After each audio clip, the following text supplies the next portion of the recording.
everyone, welcome back to my Bitcoin story. I'm your host Dea Reskita, and today we have a special guest. Well, at least special for me, because a lot of people were asking me about my own Bitcoin story. And I think that it's not complete if I don't bring Brett into the story as well, because we've been together for I don't know how long, 6 years? 6 years, 7 years. Yeah. And my Bitcoin stories is also related to his Bitcoin story. But I think it's also good to bring him and let him to share his own Bitcoin stories. And I want him to share to the audience about his journey to Bitcoin and other realization about Bitcoin. So welcome to the show, Brett. Thank you. Happy to be here with a microphone rather than just sitting on the other side of the room while it all goes down. Well, yeah. I've secretly been here for pretty much all of them. And I remember your first one with Robert Breedlove. I was sitting on the floor, like just recording. Yeah, I mean, without Brett, I won't have access to this amazing microphone and sound card. Like, it sounds very good with this podcast because he's a music producer and he has all this great equipment.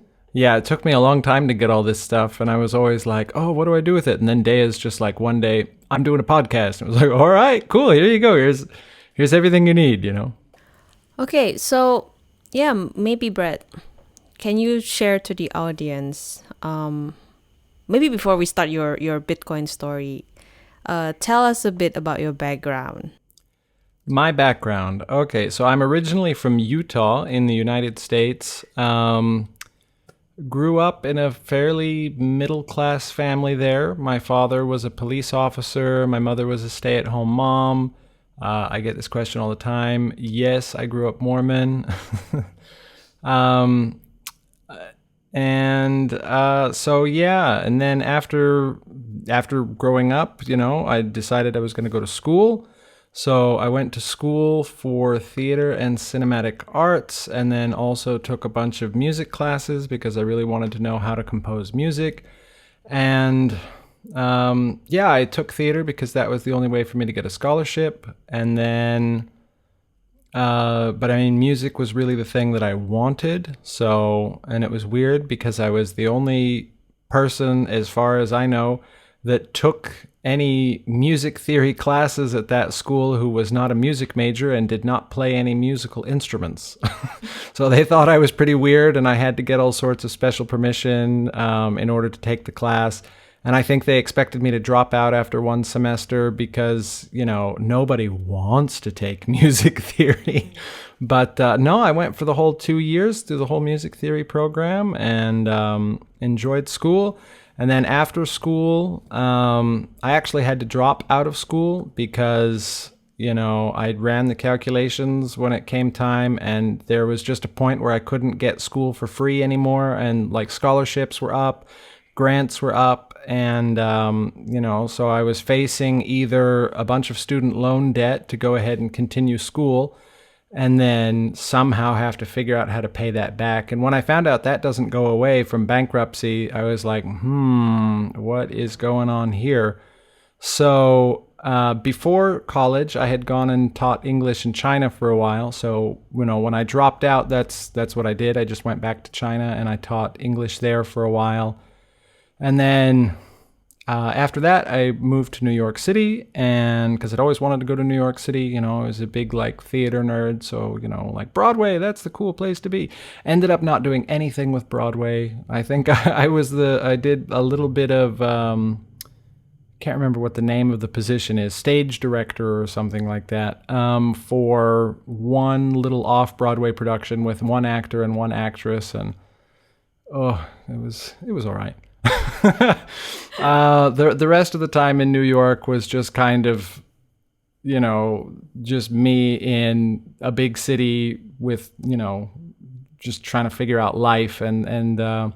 So I eventually just left New York City. I was in Rhode Island for a little while. I really liked it there. And then I got a job in Java in Indonesia, teaching English again.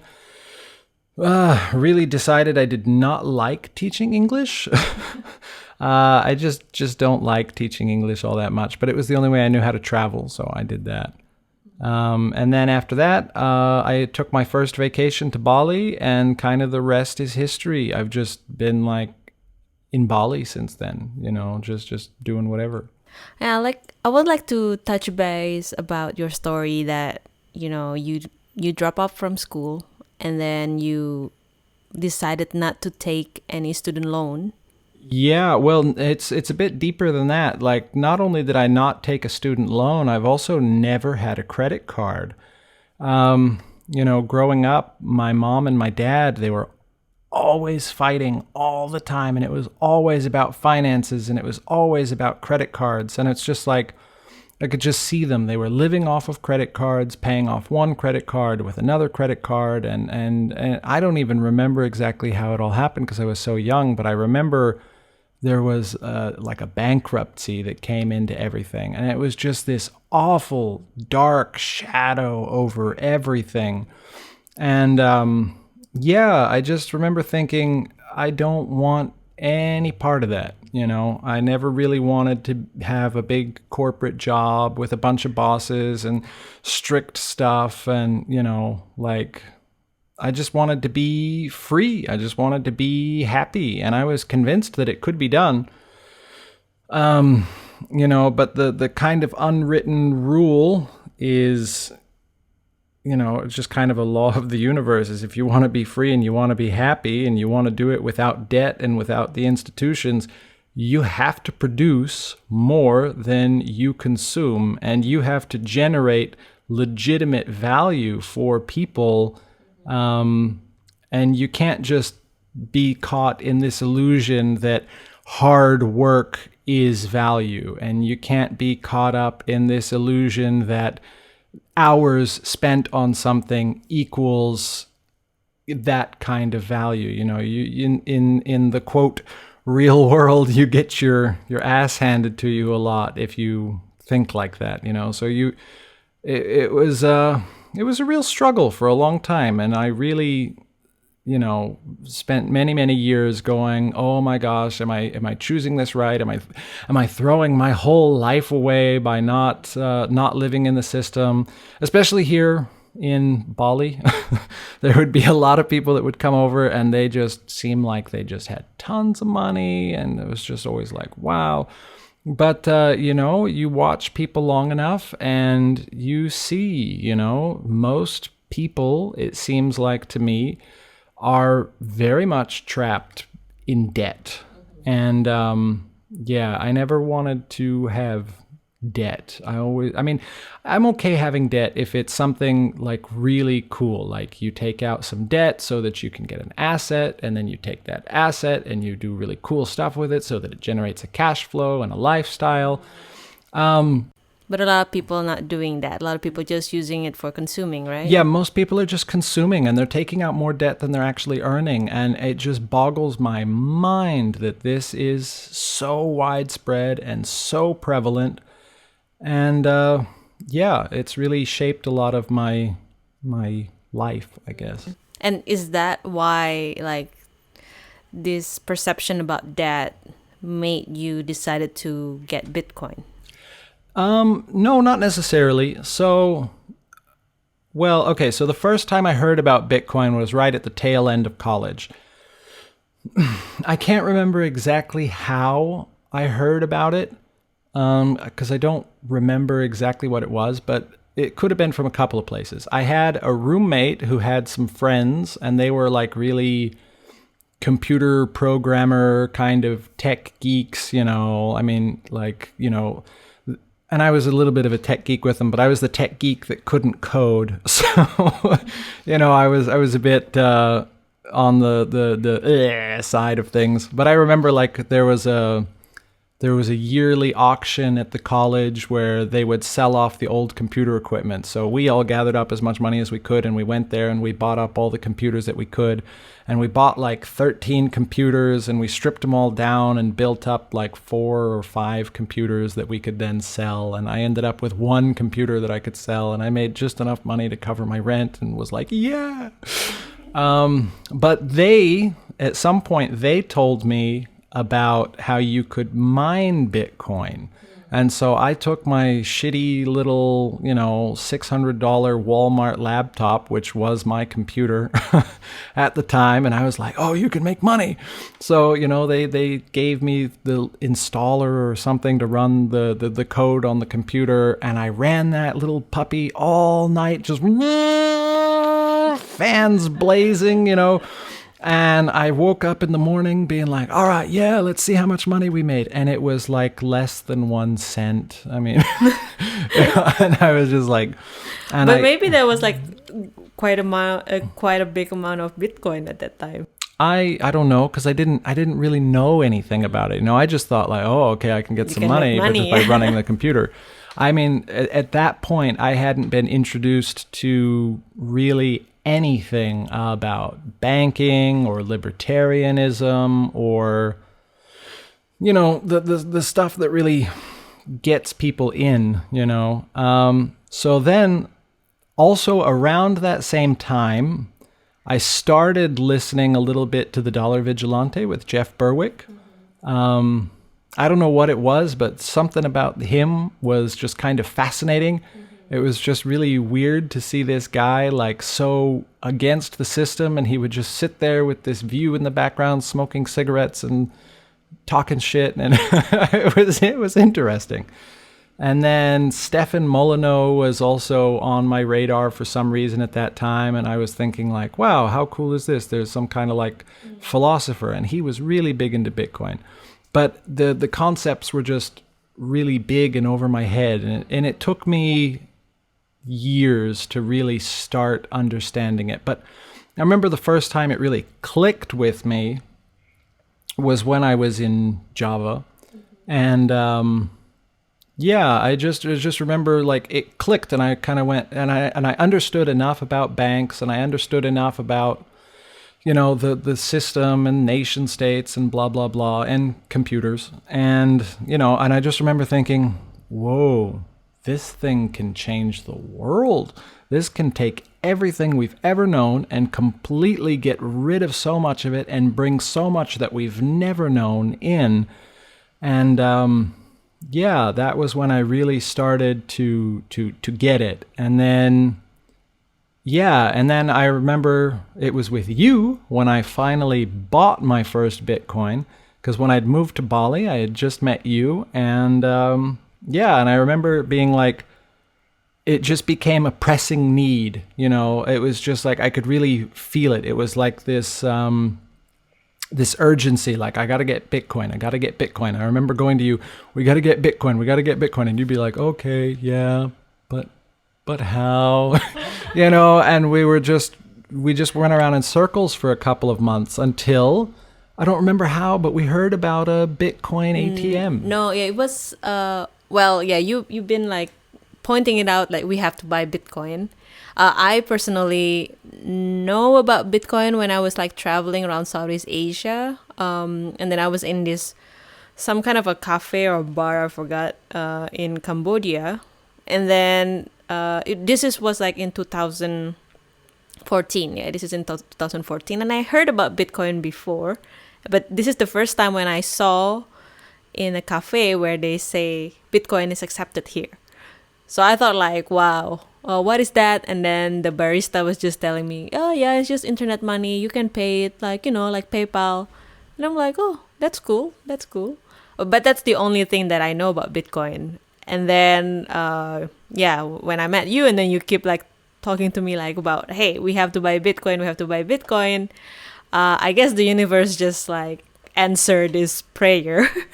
Yeah, the universe has this tendency to answer your prayers. The more specific they are and the more unlikely, the more they happen. Yeah.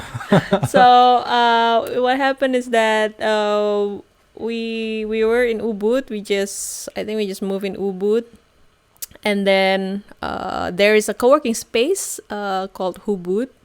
They It have was so famous, Hubud. yeah. Like everybody who was anybody in Bali at that time knew about Hubud, was working in Hubud. They had a subscription to Hubud, and I was too broke for that. And I was like, I'm not going to be one of the Hubud people.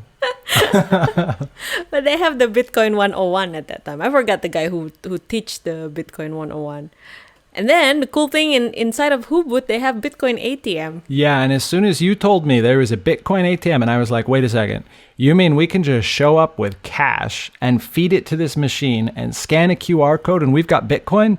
And I was like, yeah, let's do it. And what did we do? We took like 100,000 rupee at the time. Which is like roughly around $8. Yeah, it's like $8. And we put it in and we ended up with our Bitcoin. Yeah. And then, of course, we didn't really study too hard about Bitcoin when we got it. We were just seriously like, oh, number go up. And so, yeah, I remember we got the Bitcoin, the number went up, and we were like, oh, so we kept putting money in. And then I don't remember what we did, but we pulled all of the Bitcoin out to purchase something. I think it was my computer or a trip to India or something that we did. I mean, we invest a lot. We did it twice. We were so dumb. We did this twice. We put money in Bitcoin, and then we took the money that we had in Bitcoin and sold it all off so that we could buy something else. And we regretted it both times. And finally, we now understand HODL. And we finally understand the halving cycles and all this stuff. I mean, I'm happy we finally understand, but I guess that's just the cycle, like whenever new people go into Bitcoin, they see the number goes up, and they would like to sell. And I think there's also, people always say like, oh, I wish that I did not sell back then. If I didn't sell, I will get this much money. But actually, you deserve that. Like, you deserve the items that you bought or the service that you got with your Bitcoin, because you need it at the time. And that's also the biggest learning, right? But this is something that I find really cool. You can get Bitcoin, and when it's time for you to spend it, you can spend it. And then whoever receives it, it can buy more later. Like, I don't know if that's appropriately called the velocity of money or whatever. I mean, from my basic understanding of this, the velocity of money is how much it can purchase after it's been spent and blah, blah, blah. But yeah, I mean, I don't really see it as so, I could have had this much money if I'd just kept the Bitcoin. It's more like, no, you decided to spend the Bitcoin and it's just still going up in value. So, hey, whatever. But yeah, basically that. Yeah. So I also want to know your opinion. I know you share this to me a lot, but I want you to share to the audience, like, why do you think Bitcoin is so important for people to hold? Oh, Bitcoin is so important for people because it is sound money. See, this is something that when it clicked for me, this is what I realized. All fiat goes to shit one day. It all ends up dying and just wreaking havoc while it happens. And Bitcoin is hard money. It's like really hard money. And the softer that the US dollar gets and the softer that all the fiat currencies get, the harder Bitcoin gets. And this is why we don't sell it anymore. This is why we keep it, and we keep trying to stack sats as much as we can, especially since the whole pandemic happened and they've started inflating this money supply like crazy. It's just like all these things that, and I remember people telling me, oh, Jeff Berwick is crazy. You need to read the comments on the thing, and they're all like, crazy guy thinks that the whole system is going to come down one day. And then, and then Stefan Molyneux, I mean, similar things. Everyone was like, oh, what an asshole and blah, blah, blah. But I remember thinking, it doesn't matter if they're assholes. It only matters if they're telling the truth or not about the system. And, the more you learn about the system, the more you're like, holy shit, this is going to come down. And all you have to do is look at the systems that came before it. they all came down, and I mean, I'm from the U.S. and I'm from a part of the U.S. where people are really like USA, USA, and I mean, it's just people. It's like they don't even think, that this whole thing could come down. It's just the way of the world. It's always been that way. It will always be that way. The immutability of the United States dollar and its supremacy, and it's like, no, the British Empire was one of the biggest empires the world had ever known. Boom. Its reserve currency status gone. Same with Spain. These things happen. Huge shifts in the world order happen. And so, when I look at Bitcoin, I'm like, wow, we have a digital money that behaves like it's super, super hard. It's kind of like digital gold, So, am I a Bitcoin maximalist? I say I don't know, but I'm definitely a digital encrypted money maximalist for sure, because if Bitcoin goes down for some reason or other, or somebody figures out how to kill it or blah, blah, blah, or, the developers all get stupid and make a dumb decision and take it down, well, then you can either go roll back to where Bitcoin was before and relaunch it, or you can launch something from scratch. And it's an inevitability that this is, it's an inevitability that this is going to happen. And, the other reason that I think it's really important to own Bitcoin is because as we move into this digital world, things are going to change very, very fast. Like the speed at which developers roll out updates for things and then bring in new things and completely innovate on top of other stuff into new things that seem wildly different but are actually just built principle by principle. I do not think it is such a far off bet that we will end up in a world where we do not consciously make our transactions ourselves. We are going to end up with the computing power, the network power, at some point where everyone's costs are automatically taken care of by an internet network. And, I mean, I don't know exactly how it's going to work. All I know is that it's coming. And if some guy decides that he wants to be weird one day, and instead of just being with his family and friends and going out to the pub, he decides he wants to go, get a Zeppelin and fly it up high and then jump off of it and land on a target somewhere, it's like, it's going to incur some extra costs. But the system is going to be able to just automatically calculate where all of the spare little change for things is coming from, because, you've got this segment of the population, they're behaving this way. So, and it's similar to what people who are all enthused about AI and centralized control, basically like the Chinese government. They want to have total control over everything.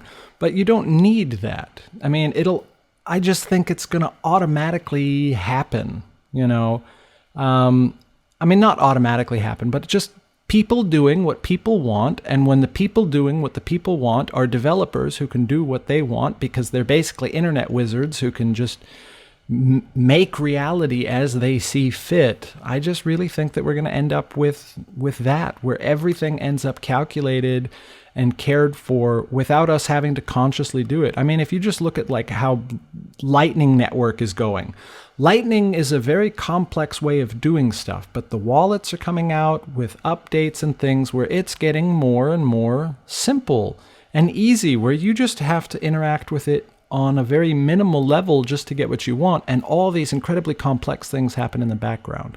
So that's another reason why I think it's good to get Bitcoin, because then you're going to be at the forefront of this stuff that happens. Especially since the way Robert Breedlove puts it, I think it's Breedlove who talks about Bitcoin being the apex predator of money. I mean, because when you realize it is an open source development project that is software, I mean, if you attack Bitcoin, they make an update for it. If you find a weakness in Bitcoin, they make an update for it. If you find something that you want Bitcoin to do, they make an update for it. I mean, it's almost like it's a living, breathing organism. Very cool for me. Yeah, I really like what you said about, the future of money where everything will basically become automatic, and then it's like a wish granted machine. And I also have this outlook when we see about technology, that technology actually should be make people more free instead of controlling people. Well, I think that technology, anything that can be used as a weapon of either death or control, will be, because there's just, let's face it, there's people out there that like that, and they're incentivized to do so based on the archaic structures of our institutions and how easily they're corrupted, because they're basically analog computers that run on people rather than on stuff. But the thing is that death and control, these are expensive and they're not profitable, and they're not, in the long run, they're not enjoyable. So eventually, no matter what it is, it's gonna start out being used that way. They're gonna try to do as much control with it and blah blah blah, and then it's just gonna fade away because, like I said, it's expensive, it's time consuming, and it's a bit soul sucking to go down that route. And energy consuming as well, right? Yeah. Yeah, and eventually, it's just going to be taken over by whatever activity or people or whatever it is that makes it so that this is something that provides for people. I mean, you look at telephones. I mean, the telephones were being used to spy on people and everything. And now telephones are, used to connect the whole world, and they've evolved into smartphones and things like this. And so, I just see, and you see this with blockchain too. Now that blockchain is out, you really see all these like entities and corporations and stuff trying to figure out how to use this to kind of like enslave people a little bit. And, and it's just, all of these things have their time, because if it's expensive and it's soul sucking, it's just not going to last. I mean, the drive to freedom and the absolute necessity of harmony out of chaos it's an inevitability. It always happens. This is why the world has not ended yet. Yeah, and then also what you said earlier, like about that.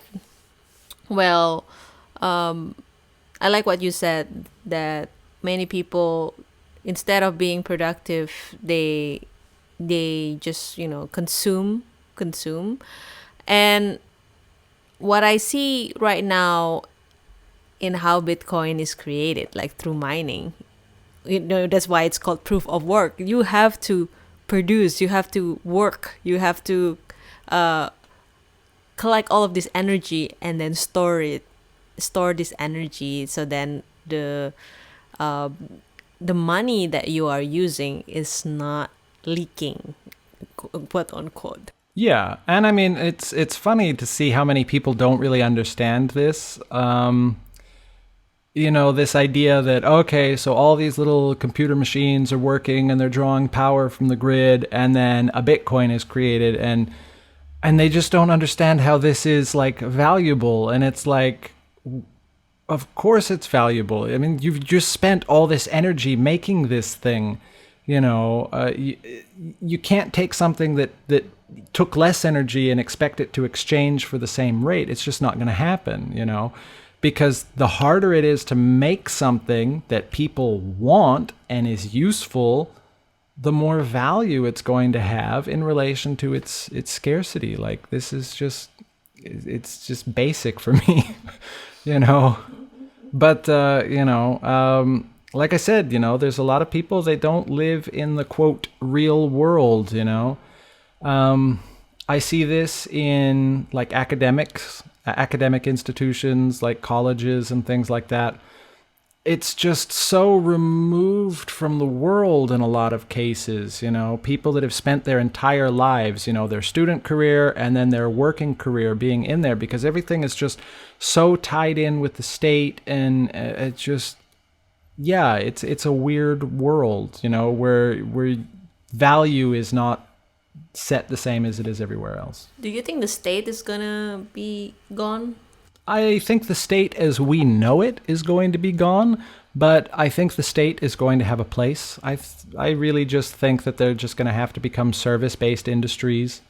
That they're going to have to provide. I mean, because all this stuff, this huge, overblown, bureaucratic nightmare that is the state and that is institutions and institutionalization and stuff, it all works for one reason, and that is they can steal money. And as long as they can steal money, they can create these overblown power structures that just are just crazy and inefficient and just generally horrible. As soon as they can't steal anymore, well, then they are in the same position that everybody else in the real world is. You have to provide value. You have to provide more value than you consume. And so a lot of things are going to collapse and go away and die and basically be extinct, and other things are going to adapt and they're going to evolve and they're going to be, cool. There may be a day when I actually like a government because it figured out how to, provide a bunch of value. And do you think okay, so then if the state is going to, let's say, scale back, or just focusing on being providing services, what about the money that we are using? Do you think will the dollar, the euro will still be exist, or it will be changed into different form? Well, see, this I don't know because, like everybody else, I do not know what the solution to the scaling problem is, right? So if Bitcoin can scale where it can take over as total global money, then no, I don't see us having euros and dollars. But until Bitcoin reaches that point when it can actually scale and do all that, I think we will still have euros and dollars and fiat denominations, and some of them, maybe they'll be backed by Bitcoin, or maybe maybe some countries will decide to do the whole backed by gold thing again. I can't say for certain because, for me, just in my own head, I haven't been able to get around the scaling problem. So if Bitcoin scales, I just see it absolutely obliterating everything else because everything is going digital. So for example, going into this bit about everything going digital, I, like Dea brought up, I am a music producer. My favorite thing to do is record and mix music. And, when you mix music, if you did it before the digital age, you had this huge console that took up a room, and on every channel you had an EQ, and everything had circuits and everything had a sound. And it was just really, really cool and very complex and wildly expensive. But the internet came for all this gear. And it's been digitized, and most of it's been digitized, dozens, if not coming up to 100 times over each. And there's been different methods that have been involved in getting these real physical hardware circuits digitized, and so some of them, they've been modeled, some of them have been sampled, and there's other methodologies for this coming in. But what has happened is that the bridge, or the gap between the analog equipment and the digital versions of those analog equipment, it used to be quite big. There used to be a huge difference in the sound. Now, there's a moderate difference in the sound. And we're quickly getting to this point where there's very little difference in the sound. And after we've passed another generation of people, honestly, no one's going to care because, with sound, whatever you grow up with, that's the kind of sound that you like. So, for example, in the US, we had all the world's most expensive equipment. And so people really like that kind of expensive 70s sound or expensive 60s sound, or in my case, expensive 90s sound. But you go to some place where the country didn't have access to the latest, greatest, or even typical American or Japanese or German brands, and they had to deal with other stuff. From what I hear, I'm like, oh, that sounds shitty. But the people that grew up with that, they're like, yeah, that's the sound. That's my jam, So, so there's digitization is coming for everything. It came for all the analog equipment that it could. It's not going to be able to come from microphones, because a microphone is how you translate our analog world into the digital one at the moment. I mean, with a few other pieces of gear. And but everything that can be digitized is going to be digitized, and including money. And Bitcoin, it's basically, at the moment, it's basically digital gold. And I really think that because of its apex predator open source development nature, I really do think that it's going to end up being full global money. And like I said, and the only reason that I don't think it wouldn't be Bitcoin is if somehow it was figured out how to kill it, which I don't think is going to happen. But if it did, like I said, you just roll back a couple versions, deploy that one, or you start from scratch with something else with the new lessons learned, and it's going to happen. Nobody has the ability to fight this thing into extinction other than their own extinction by wasting all their resources trying to fight it. I mean, I've been looking into Twitter lately, and I saw bunch of Bitcoiners couple now have kids, and then now this kid, they learn about running nodes, they learn about Bitcoin since very young age. So like you said, the new generation will now adapt to the world where their standard, or like their mindset, has been shaped around Bitcoin. Yeah. And that's really cool, knowing that that's what's going on. I mean, imagine, I won't even go down that rabbit hole. But I like what you said, that it's right now we are in the transition phase, but the next generation, Bitcoin will get more and more adoption for sure, and the sooner, especially for any Bitcoiner couples who probably have kids one day, when they teach this principle about money since very early age, that will help people, especially the young kids, the young generation, to decide in what system they want to live in. Well, yeah, I'll tell you, if I had parents that understood the fiat money system and had told me about it, I'd have been a lot better off a lot sooner, But they didn't know, and that's part of, I think, the big problem with the world, is that important things end up buried. If you ask teachers in the US about money, they'll just tell you, no, we're not allowed to teach you about money. Or maybe most of the teachers also don't know about that. I think it's a combination of they don't know, but also,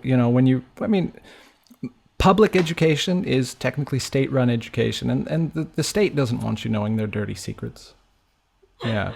Nobody is going to educate you with what you need to overthrow them or get out from under their thumb or not use their products or, something like that. So, this is another thing. Just that all education is suspect. It doesn't matter where it comes from. It's suspect. When people say question everything, this literally means interrogate, and when you interrogate, you are seeking to falsify, right? You are looking for the lie. You are looking for the crack. So when people say question everything, you need to interrogate everything. And so be grateful for whatever education you've got, because education's important. But make sure that once you're educated, you interrogate the living hell out of that education, because, nothing in this world comes perfect. Everything has some form of trade-off or incentive scheme, or just human nature where things end up hidden or something like that. So Yeah, like in Bitcoin, it's like don't trust but verify, right? yeah, don't trust, verify, it's like this Latin phrase that science had in like the 1600s. Can't remember what it was, but basically it was don't trust what you're told. Yeah, and that's something I always liked about science. I mean, if it's real science, actual science, anyone at any time can come in and call into question anything, and it needs to be re-verified by them personally and by everybody else. I mean, if you really want to be in science, you go verify everything yourself, I mean, yeah, you can't just take anyone's word for it. But that's a whole different thing. All right. So I think we are almost at the end of our podcast. So, Brett, would you share to the audience what is your advice for anyone who want to invest on Bitcoin or want to learn about Bitcoin? Okay, so on this subject, I'll say there's really only two things you can do with Bitcoin. You can invest in Bitcoin, or you can use Bitcoin as your savings technology. This is one thing that kept me from savings for a long time, was just the fact that you'd save up your cash and then you would lose your purchasing power over time, right? So this is why Kiyosaki would say it's better to be a borrower rather than a saver, because savers are losers.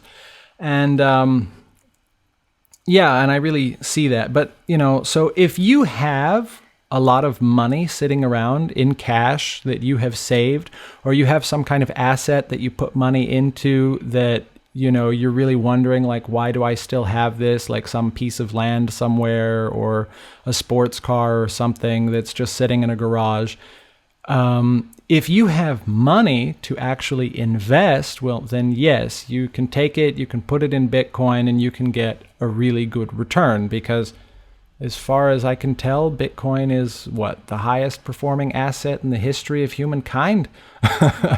But there's most people in the world who don't have any money to invest, right? So, I mean, so when everybody talks about, invest in Bitcoin, you got to remember, most people don't have money to invest. So you really need to approach it in terms of it's a savings technology.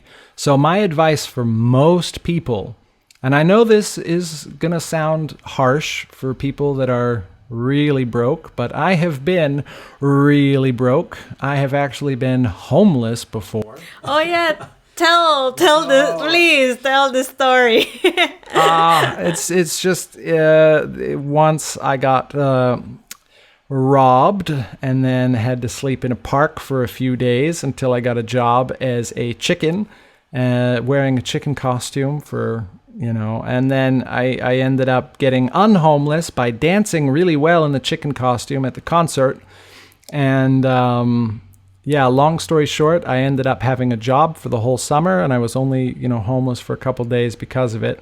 And, just do what you got to do kind of thing. So anyways, so what I'm about to say, I know pretty much anybody can do. And that is, no matter how broke you are, no matter how hard things are, 10% of whatever you get, you can put away in Bitcoin. You find $1 on the ground, you take 10% of that and you put it away. You get 1,000,000 rupiah from your sister as a surprise, you can take 10% of that and you can put it away. You get paid 10%, put it away. And if you can do more, go ahead and do more. But I mean, I'm pretty convinced that no matter how hard things are, you can do without 10% of whatever comes your way. And honestly, I think that one of the only ways to get out of dire situations is to go ahead and save. But saving in Bitcoin will get you out a hell of a lot faster than saving in fiat, right? Because in fiat, just they're inflating the living hell out of it. They're stealing all your purchasing power. Whereas with Bitcoin, it's getting harder and harder and harder, and its value is going up. I mean, whatever you save is going to end up quite a lot more, right? So, so my advice is take 10% of whatever you have, put it in. And then my other advice is if you need to or want to pull money out of Bitcoin, take only the principal that you put into Bitcoin and leave the remainder. That way, You don't go zero. yeah, that way you've always got money working for you, right? So yeah, that's my advice for most people. And this is when you and I help people get into Bitcoin, this is the advice we always give them. This is how we personally do everything. People with jobs, though, I would say start getting your payments in Bitcoin. Like, because we met this guy, I can't remember his name, but man, he was working as a software developer, I think. And then he started asking for his payments in Bitcoin. So he started getting his payments in Bitcoin, but he had his life set up in such a way where he wasn't spending all of his paycheck every month. So, he was just spending some of his paycheck. And because it was in Bitcoin, it only took like 2 years before he had so much money that he didn't need to work anymore. And he just was able to quit. So, I mean, that's the cool thing. Like, when you have Bitcoin, things are getting cheaper. well, when you've got Bitcoin, things get easier too. There's something on an energetic level with this. I mean, I certainly noticed this. I mean, from the first time we got Bitcoin, suddenly things started getting a little easier and new opportunities would come in. And the way that I conceptualize this is, I don't remember whether it was Robert Kiyosaki, but it was in some book I read, and they said that money likes to be with money. If you have a pile of money, other money wants to come be in your pile of money. And the bigger your pile of money is, the more attraction the other money has to be with it. And, this is just and I have found this to be true. When we got Bitcoin, the more Bitcoin we get, the more opportunity and ease of life and cool stuff comes to us. Yeah, because money is energy. So like energy kind of like attract the other energy, to be around it. And then it's not leaking like fiat money. Yeah, but also in the fiat money, I see it as a kind of horrible black magic, because it doesn't matter how much money or how much fiat money you get in your pile, they have engineered the system so wrongly that their piles are so big that your pile is trying to leave you all the time. And I think that this is a huge part of why people are just basically living in debt, and I know it's designed that way. This is really it's a system that's designed to enslave, really. I mean, it is created by debt anyway. So like, obviously, it will encourage people to have more debt because the what is it called, the end of debt, that's that's when the money got destroyed. Yeah, like that. I remember having a really whoa moment in one of Peter Joseph's Zeitgeist documentaries when he was talking about how money was made. And he said, if all the money in the world was paid back, not only would there not be any money, there would be a deficit of money because all money has been made at debt. And it's really sad to me that Peter Joseph is anti-Bitcoin. The guy was so cool, but I don't know, he just doesn't get it. Maybe Googling wrong stuff. Yeah, I think a lot of Bitcoiners, they have a list of people that they want to see be converted. And I have to say Peter Joseph is one of the people in the higher part of my list. Okay. Awesome. Okay, so I guess for me, this is, I think, the first episode of let's say a Bitcoin couple. Bitcoin couples. Yeah. We should make a jingle for that. Bitcoin couples. Yeah. So I think my advice is if you haven't converted like your partner, your spouse into Bitcoin, have a conversation, and then if you have some Bitcoin, give it to the person, or no, let them buy Bitcoin, and then teach them slowly, because having a Bitcoin together is actually really improve relationship, and also understanding about money, because a lot of relationship problems comes from money, right? Yeah, number 1, get Bitcoin. Number 2, get out of debt. And I mean, if you have to live in a tiny, tiny little place or whatever, it's worth it to get out of debt. Well, wow. What a talk, yeah. I mean, we can go on and on, because we like to talk about this like the whole days. And yeah, we talk about Bitcoin all the time with everybody. We've been converting a lot of people lately, getting them in finally, which is always easy to do when Bitcoin is on a bull run. This is the next thing I would say. If you get into Bitcoin and you're either investing in it or you're saving in it, doing the 10% thing, just remember this. Bitcoin is always famous when it goes and has this big bull run. Those happen every 4 years. You need to understand what's called the halving cycle. So remember, right now, as of the recording of this, we are in one of these bull runs that have happened because we've went through a halving cycle. And there's probably, if this repeats like it did the previous 3, there'll be a correction and everyone will say that Bitcoin crashed and that it died.